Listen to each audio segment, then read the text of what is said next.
جو حج کے لیے جاتے ہیں ان کو چاہیے آداب حج کو ملحوظ رکھیں۔ سب سے پہلے تو مال پاک ہونا چاہیے، جس مال سے وہ حج کرنے جا رہے ہیں وہ حلال ہونا چاہیے۔ دوسرے اگر کسی کا لین دین باقی ہے تو اس کو ادا کر کے جانا چاہیے، قرض کی ادائیگی پہلے ہونی چاہیے، اور اگر اور کوئی معاملات رہ گئے ہیں تو اپنے ورثہ کو وہ باقاعدہ وصیت کر کے جائیں۔ ایک دم دل کو صاف و ستھرا کر کے، یہ دل جو آلائشوں کی آوازگاہ ہے، یہ دل جس میں بغض، کینہ، کپٹ، حسد اور جلن نے ڈیرا ڈال رکھا ہے بہت سے دلوں میں، ان تمام بیماریوں کو یہی چھوڑ کر کے جانا ہے، تب واقعی حج مقبول ہوگا اور فسق و فجور کے قریب نہیں آنا ہے۔ اللہ رب العزت نے فرمایا الحج اشہر معلومات فمن فرض فیہن الحج فلا رفث ولا فسوق ولا جدال فی الحج۔ یہ جو حج ہے معلوم مہینے ہیں حج کے، اور جس نے یہ مہینوں میں اپنے اوپر حج کو فرض کر لیا تو اب وہ کیا کرے گا؟ حالت احرام میں بیوی حلال ہے لیکن اس کے لیے حرام ہے، وہ حالت احرام میں بیوی کے قریب نہیں جا سکتا، اس سے ہمسری نہیں کر سکتا۔ رفث کا ایک مطلب یہ بھی لیا گیا، اور اسی طرح سے گناہ نہیں کر سکتا، لڑائی کسی سے نہیں کر سکتا۔ یہ بنیادی شرائط ہے۔ ایک دل کو پاک کر کے، معاملات کو صاف کر کے اس کے بعد حج میں جانا چاہیے، اور ان تمام چیزوں سے پہلے جو چیز ہے وہ ہے اخلاص نیت۔ وما امروا الا ليعبدوا الله مخلصين له الدين حنفاء۔ اللہ نے قرآن میں کیا فرمایا؟ سب کو اسی بات کا حکم دیا گیا ہے کہ اللہ صرف اللہ کی عبادت کریں اخلاص کے ساتھ، یکسو ہو کر کے۔ آج ہم دیکھتے ہیں کہ پہلے کے مقابلے میں حج پر زیادہ لوگ جاتے ہیں۔ حج کتنا مہنگا کرنا ہو رہا ہے، لیکن ایک جذبہ، ایک طلب رہتا ہے۔ اب اس جذبے میں اگر اخلاص ہو جائے، اس جذبے میں اخلاص کی کار فرمائی ہو جائے تو انشاءاللہ وہ حج مقبول ہوگا۔ آج بہت سے لوگ دیکھا جاتا ہے عمرہ کرنے جاتے ہیں، حج کرنے جاتے ہیں تو سیلفیاں لیتے ہیں، خانہ کعبہ کے سامنے کھڑے ہیں اور پس منظر میں خانہ کعبہ ہے اور ان کا چہرہ ہے، اور پھر اس کو فارورڈ کرتے واٹس ایپ پہ، انسٹاگرام پہ، اور پتہ نہیں کہاں بھیجتے رہتے ہیں۔ کیا ہے یہ؟ آپ عبادت کرنے جا رہے ہیں یا گئے ہیں کہ ریاکاری کرنے گئے ہیں؟ عجیب مسئلہ ہے۔ حج سب سے پہلے یہی سکھلاتا ہے، اتنا مال خرچ کر کے آدمی جاتا ہے، اپنے دل کو اگر وہ صحیح نہیں کر سکتا، اور جو اللہ رب العزت نے حجی کے تعلق سے فرمایا وَتَزَوَّدُوا فَإِنَّ خَيْرَ الزَّادِ التَّقْوَىٰ، توشہ لے جاؤ، زاد و راحلہ لے کر کے جاؤ، اور سب سے بہترین زاد و راحلہ تقویٰ ہے۔ تقویٰ، اللہ کا خوف، اللہ کی خشیت، اللہ کا ڈر، یہ سب سے بہترین توشہ ہے۔ وَاتَّقُوا يَا أُولِي الْأَلْبَابِ، اللہ فرماتے ہیں عقل مندو مجھ سے ڈرو۔ تو جو ڈرنے والا ہے، حاجی جو حج کرنے کے لیے گیا ہے، یقیناً وہ عقل مند ہے، اور اگر صرف سیلفیاں کھنچوانے گیا ہے اور صرف ریاکار نہیں، اس کے پیش نظر مطمع نظر ہے، اور اس لیے کہ اس کو لوگ دیکھیں کہ ہاں یہاں جا رہے ہیں، ابھی تو طواف ہو رہا ہے، ابھی صحیح ہو رہی ہے، ابھی مینا میں حاضری ہے، اور ابھی عرفہ جا رہے ہیں، اور پھر اس کے بعد مبیت کر رہے ہیں، رات گزار رہے ہیں کہاں؟ مزدلفہ میں، اور پھر 10 کو کنکری مار رہے، 11 کو کنکری مار رہے، 12 کو کنکری مار رہے، اور سب سے فیاں محفوظ ہیں اور اس کو بھیج رہے ہیں۔ میرے بھائی، اگر اخلاص نہیں ہے کسی عبادت میں، اللہ کے نزدیک اس عبادت کا مقام برگاہ ہے، مچھر کا جو پر ہوتا ہے اس کے برابر بھی نہیں ہے، کوئی سوال ہی نہیں ہے۔ ایسے لوگوں نے اپنا مال خرچ کیا، اپنا مال گویا بھی لٹایا اور مشقتیں بھی اٹھائیں، صبر و ضبط ہو سکتا ہے کیا انہوں نے، لیکن وہ خالی ہاتھ واپس آئے۔ حج ایک عظیم مظہر ہے، لوگ اقصی عالم سے آتے ہیں اور سب کی زبان پہ صرف ایک کلمہ ہے، لبیک اللہم لبیک، لبیک لا شریک لک لبیک، ان الحمد والنعمت لک والملک لا شریک لک، لبیک اللہم لبیک۔ ہم حاضر ہیں اللہ، میں حاضر ہوں، لبیک لا شریک لک لبیک، میں حاضر ہوں، تیرا کوئی شریک نہیں ہے، ان الحمد والنعمت لک، بے شک ہر طرح کی تعریف، تمام قسم کی تعریف تیرے لیے ہے اور تمام نعمتیں تیری دی ہوئی ہیں. والملک، ملک بھی تیرا ہے، لا شریک، تیرا کوئی شریک نہیں. یعنی شرک سے بیزاری کا اعلان اور توحید کا اقرار ہو رہا ہے. اب ایک آدمی اگر حج کے لیے جا رہا ہے، عمرے کے لیے جا رہا ہے اور وہ تلبیہ پکار رہا ہے، توحید کا اقرار کر رہا ہے، شرک سے بیزاری کا اعلان کر رہا ہے، لیکن اس کا دل صنم کدا بنا ہوا ہے خواہشات کا، اس کا دل بت کدا بنا ہوا ہے ریاکاری کا، اس کا دل وہ یہ چاہتا ہے کہ اس کی تعریف کی جائے اور یہ کہا جائے کہ ہاں فلاں نے یہ عمل کیا اور یہ کیا. یقین جانیے یہ تربیہ بھی اس کے کام آنے والا نہیں ہے. تربیہ دل سے نکلنا چاہیے. مرد حضرات بلند آواز سے کہیں گے، عورتیں آہستہ کہتی ہیں. آپ دیکھیے پورے بناس کے حج میں ایک سرسری نظر ڈال لیجیے. یقین جانیے ایک سرسری نظر ڈالنے سے ہمارے یہ دلوں میں ایک عظیم انقلاب آئے گا. سوال انقلاب جس کو کہتے ہیں، ہماری ایمانی زندگی سمجھ جائے گی. جب ایک آدمی حج کا ارادہ کرتا ہے تو گویا کہ سب سے پہلے وہ دنیا سے بیزاری کا اعلان کر رہا ہے. عملاً چھوڑ کے جا رہا ہے، شوقاری کی محبتیں ہیں، گھر بار چھوڑ کر کے جا رہا ہے. پہلے تو آج تو سفر کا آسان سا ہو گیا ہے، بڑے بڑے لمبے لمبے سفر ہوتے تھے، مہینوں لگتے تھے باقاعدہ طور پہ سفر حج میں. لیکن یہ جو آسان سا لگتا ہے سفر، یہ کوئی بہت آسان بھی نہیں ہے. گھر بار کو چھوڑ کے جانا اور پھر اس کے بعد تو گویا کہ ایک طرح سے دنیا سے بے رغبتی کا وہ اعلان ہے، وہ اظہار ہے. اچھا دنیا سے بے رغبتی کا عملاً اظہار ہو رہا ہے اور دنیا ہی بے رغبت رہے پورے ایام حج میں، تو کیا فائدہ ہے؟ کوئی فائدہ نہیں، کوئی فائدہ نہیں. آپ دیکھیں میقات پہنچیں گے، احرام پہلے سے پا سکتے ہیں. مسائل بیان کرنے کا موقع نہیں ہے، صرف اہمیت پر بیان کرنا چاہتا ہوں کہ افادیت اس کی کیا حج کی ہے.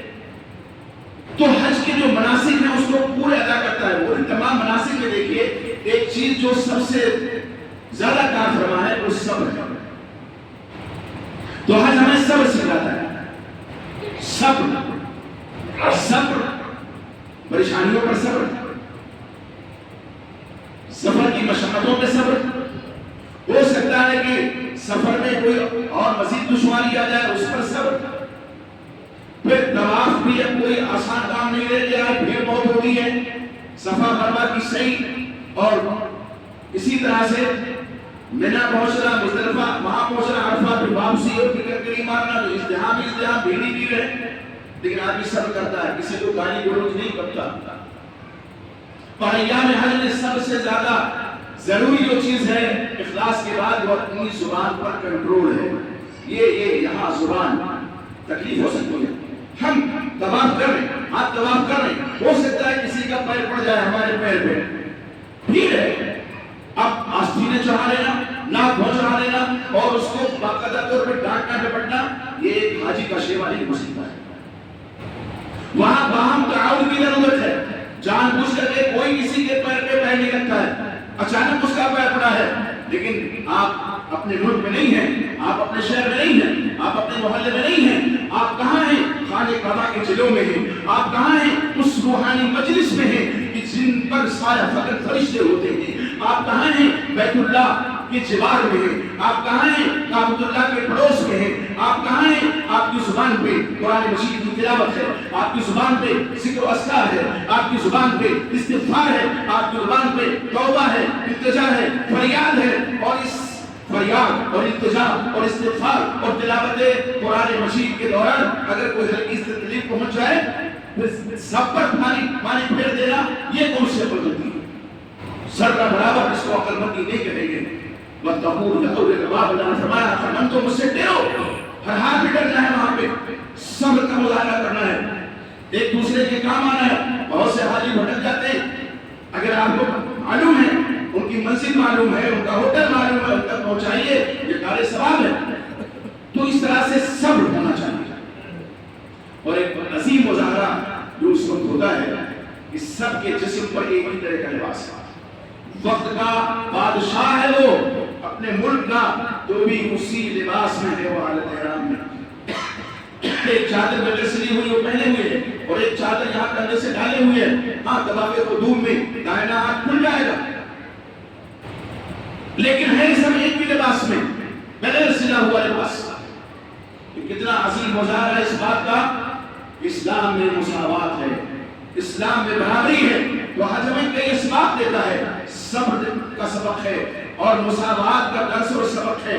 اب وہاں ہم ایک لباس میں ہیں اور سب پر، سب کی زبان پر ایک ہی کلمہ جاری ہے، لبیک اللہم لبیک، لبیک لا شریک لک لبیک، ان الحمد والنعمت لک والملک لا شریک لک۔ اور پھر جب وہاں سے واپس آئیں، ہم ایک دوسرے کے غمگسار بھی بن جاتے ہیں وہاں پہ، لیکن واپس آئیں اور پھر وہی رفتار پہ حقیق جو پہلے تھی وہی ہو جائے تو حج کا کیا فائدہ ہے؟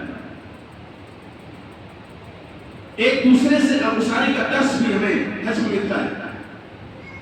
وہی میں نے بتایا ابھی، عرض کیا کہ کوئی حاجی بھٹک گیا، آپ اس کو مسجد تک پہنچائیے، اس کے کام آئیے، کوئی بھوکا ہے اس کی بھوک مٹانے کی کوشش کیجیے، کوئی پیاسا ہے اس کی پیاس مٹانے کی کوشش کیجیے، اور اللہ جزائے خیر دے گا۔ مملکت توحید اور وہاں کے باشندوں کو وہ اس قدر انتظام کرتے ہیں، کوئی بھوکا کوئی پیاسا لے سکتا دوران حج، کوئی سوال ہی نہیں ہے۔ اسی طرح سے سب سے عظیم مظاہرہ جو ہوتا ہے وہ اتحاد کا ہوتا ہے۔ عرفہ میں سب حاضر ہیں، ایک امام کے پیچھے نماز پڑھ رہے ہیں، ہاں یہ اور بات ہے کہ آپ خیمے میں نماز پڑھ سکتے ہیں، اجازت ہے، لیکن وہاں کیا کریں گے؟ وہاں بھی ظہر اور عصر کی نماز جمع کر کے پڑھیں گے۔ بعض لوگ خیمے پڑھتے ہیں تو کہتے ہیں ہندوستانی نماز پڑھیں گے، الگ الگ پڑھیں گے، ظہر میں ظہر کی نماز ظہر کے وقت اور عصر کے وقت عصر کی نماز، جبکہ جمع بین الصلاتین کرنا چاہیے، ظہر عصر کی نماز۔ اور بہتر یہ ہے کہ امام کے پیچھے پڑھیں، ٹھیک ہے نہیں پڑھ سکے اپنے خیمے میں آپ پڑھ سکتے ہیں۔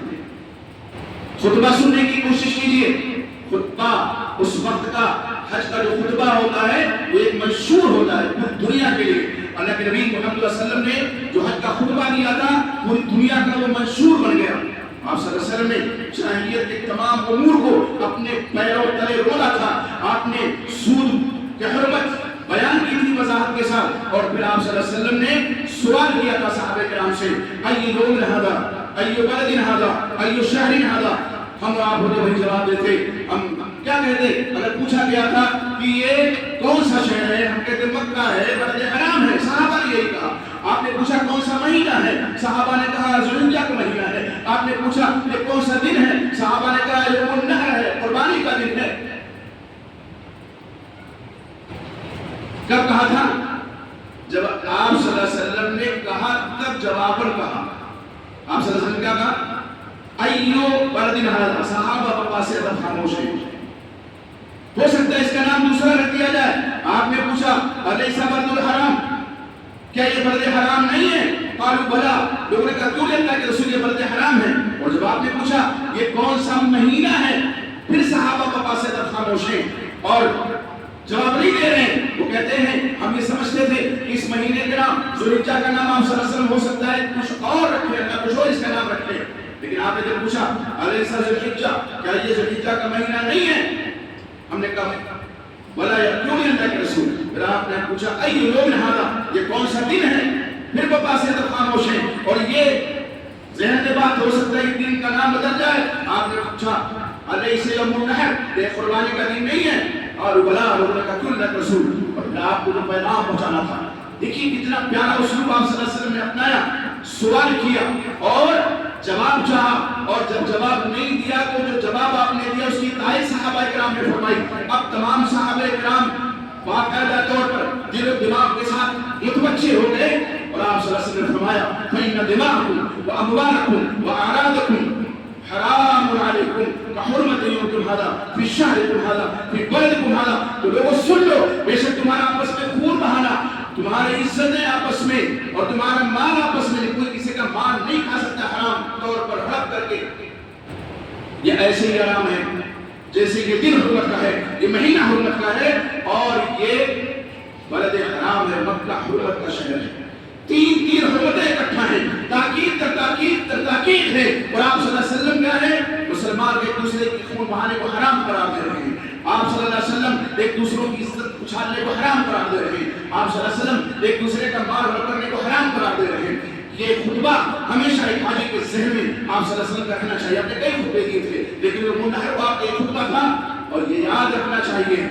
یہ نہیں یہ حج گئے کرنے سیلفیاں کھنچوائی چلے آئے اور پھر کسی کا مال ہڑپ کر لیا, کسی کی زمین دبا دی اور ایک بارش کسی کی زمین کی جانب پڑ گئے. کیا فائدہ اس حج کا؟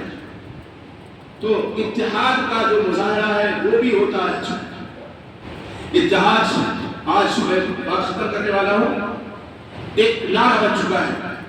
نعرے اتحاد کی ضرورت نہیں ہے, حقیقی اتحاد کی ضرورت ہے. اور حقیقی اتحاد آپ کو نمازوں میں نظر آئے گا, آپ کو روزوں میں نظر آئے گا, اور سب سے زیادہ حج میں آپ دیکھیں گے کوئی دنیا کی مسلمان اکٹھا ہوگا. یہ ایک نعرہ نہیں ہے, یہ ایک عمل ہے, ایک پہچان ہے ہماری. اور وَاعْتَصِمُوا بِحَبْلِ اللَّهِ جَمِيعًا وَلَا تَفَرَّقُوا کی زندہ تفسیر ہے. ہم اگر واقعی ہم کتاب و سنت میں ایک ہو جائیں. آج نعرے تو اتحاد کے بہت سے رکھتے ہیں, لیکن اتحاد کا نعرہ لگانے والے کہتے ہیں ہمارے ساتھ مل جاؤ, ایک کہتا ہے ہمارے ساتھ مل جاؤ, ایک کہتا ہے سورہ کلی ہو جاؤ, سب کو تم مومن مسلمان سمجھو, چاہے وہ صحابہ کو گالی دے, چاہے وہ اتحاد کی شان میں گستاخیاں کریں. نہیں, کتاب و سنت کی بنیاد پر, منہج صحابہ کی بنیاد پر اتحاد ہو سکتا ہے, اور وہی اتحاد کامیاب اتحاد ہوگا, اور اسی اتحاد ملت و امت کی ضرورت ہے. اور یہ مظہر سب سے بڑا حج میں عرفہ کا میدان اور اسی طرح طواف اور جتنے اعمال ہم مناسک حج کرتے ہیں سب مظہر ہے اس بات کا کہ سب پر, سب کی زبان پر ایک ہی کلمہ ہے, ایک ہی طرح کا لباس ہے, ایک ہی طرح کا عمل ہے. وہی ہونا چاہیے. کاش کی عقیدہ بھی ایک ہو جائے. وہاں حج پہ جاتے ہیں بہت سے لوگ تو نعرے بازیاں کرتے ہیں. اب تو پابندی بہت سخت ہو گئی ہے, سیلفیوں پر بھی سن لیجیے پابندی ہو گئی ہے, لیکن چوری چھپے تو لوگ چھپا ہی لیں, کسی کے پیٹ پیچھے ایسے کریں. میرے بھائی غلط ہی نہیں, وہاں نعرے بازی نہیں ہونا چاہیے. اگر کوئی نعرہ ہے تو وہ نعرے توحید تلبیہ جسے ہم کہتے ہیں, اس کے علاوہ زبان پر, اور وہ بھی آپ جب پہنچے خانہ کعبہ آپ کو تلبیہ بند کر دینا ہے, پھر 8 منٹ آپ کو پھر شروع کرنا ہے, پھر پہلے شیطان کو بڑے والے کو کرنے بعد پھر بند کر دینا ہے. تو یہ اگر ہم کر لے جائیں جو پیغام ہے حج کا, اس کو ہم سمجھ لے جائیں, تب حج ہمارا سودمند ہے, تب حج واقعی آدمی کا ہو جائے گا, اور واقعی وہ اللہ کے حاجی کہلانے کا مستحق ہوگا. ورنہ دنیا والے لوگ کہتے رہیں گے اور ہم سنتے رہیں گے, اس کا کوئی فائدہ نہیں ہے. اللہ سے دعا کیجیے کہ اللہ تعالیٰ نے ہم سب کو حج بیت اللہ کی توفیق عطا فرمائے. جتنے لوگ یہاں بیٹھے ہیں اور جتنے ہماری بات پہنچ رہی ہے, اللہ سب کو توفیق عطا فرمائے کہ وہ عمرہ اور حج کی سعادت حاصل کر لیں. اللہ وہ مسلمان بھائی ہمارے جو اقصائے عالم سے نیچے پیچھے جا رہے ہیں یا پہنچنے والے ہیں, اللہ تعالیٰ سب کے دلوں میں اخلاص پیدا فرما دے. اللہ رب العزت ان کے حج کو حج مبرور فرما دے. اللہ فضل و فجور سے یا باغوئی سے جبر و جدال سے ان کو محفوظ فرما دے.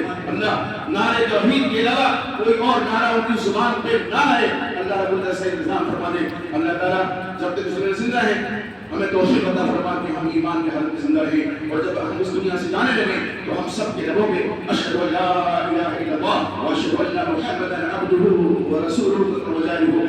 اللہ رب العزت کی وطن ہمارا پیارا وطن ہے, اس وطن سے فطری محبت ہے. ہمیں اپنی صدر میں اللہ عطا فرما, ہماری ذات و آبرو کی حفاظت فرما, ہماری جان ہمارے مال کی حفاظت فرما. اللہ ہم سب کو ظالموں کے ظلم و ستم سے محفوظ فرما دے. اللہ ہم سب کو ظالموں کے ظلم و ستم سے محفوظ فرما دے.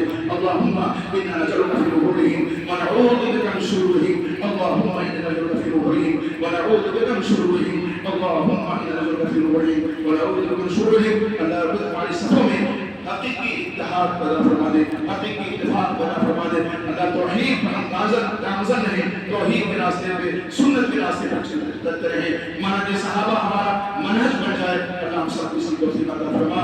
اللہ ہمیں جو ایمان کو شفا عطا فرما, ہمارے جو بھائی پردھان ہیں آسان عزیز کبیر پیدا فرما دے, ان کا قرض دور ہو جائے. اللہ ہم سب کا خاتمہ ایمان پر ہو, توحید پر ہو. اللہ ہم سے توفیق عطا فرما. آمین.